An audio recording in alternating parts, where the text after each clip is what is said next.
हरियो डाँडा माथि हलो जोत्ने साथी, हरियो डाँडा माथि हलो जोत्ने साथी, हो माले हो तारे हो माले हो तारे हो।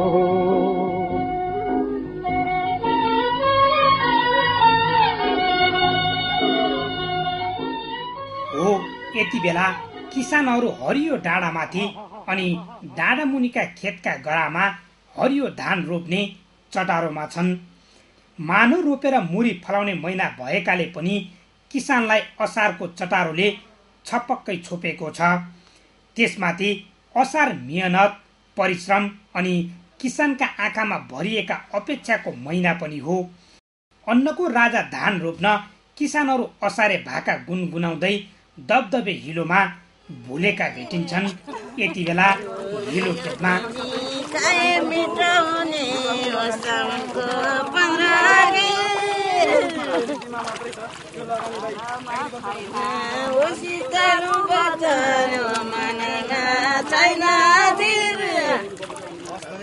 झमझम परेको झरी होस् वा चर्को घाम होस्, गोरु जोत्दै गरेका हली, खेतका आली मिलाउँदै बाउसे अनि धानका बिउ रोप्दै गरेका रोपारहरू बिहानदेखि साँझसम्म खेतका गरामा भेटिन्छन्।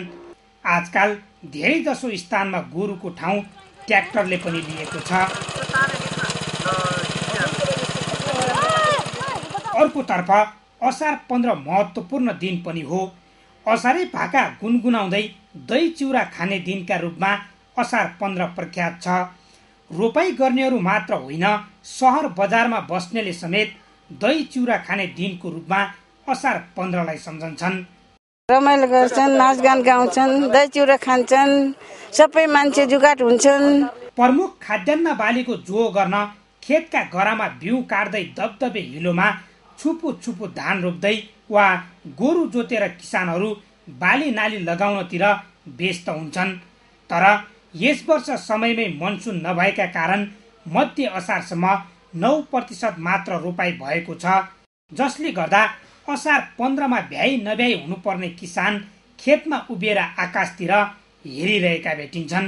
आज असारको 15सम्म आउँदा 10% भन्दा तलकै स्थितिमा भन्नुपर्दा म वास्तवमा अत्यन्तै दुखी छु। हुन त आज कृषकहरूलाई सम्मान गर्ने दिन हो 15 असारको दिनमा, र यस्तो स्थितिमा हाम्रो वास्तवमा धेरै मौसममा भर पर्ने हुनाले 10% भन्दा तल छ। तर यो होइन कि असारको अन्तिमसम्म हाम्रो यसको डबल फिगर हुन्छ।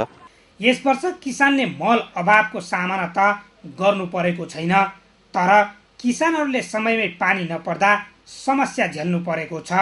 यसै गरी कम वर्षा भएपछि छिमेकी मुलुक भारतमा विकल्प सोच्न सरकारले थालिसकेको छ।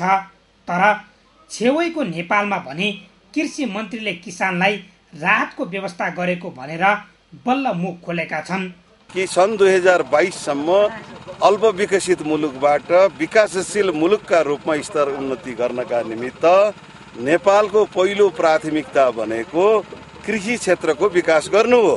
धान खेतीमा आधुनिकीकरण, खाद्य आयात न्यूनीकरण भन्ने नारासहित यो वर्ष 11औं धान दिवस मनाइएको छ। नेपालमा कुल खेतीयोग्य जमिनको 15,70,000 हेक्टर जमिनमा धान खेती गर्न सकिने भए पनि 8.8% जमिनमा मात्र धान रोपाई हुँदै आएको छ। यो खेती गरिने कुल क्षेत्रफलको 55% हो। तर कम वर्षा हुनाले असार 15को धान दिवसमा किसानहरूमा जति उत्साह हुनु पर्थ्यो त्यो देखिएन।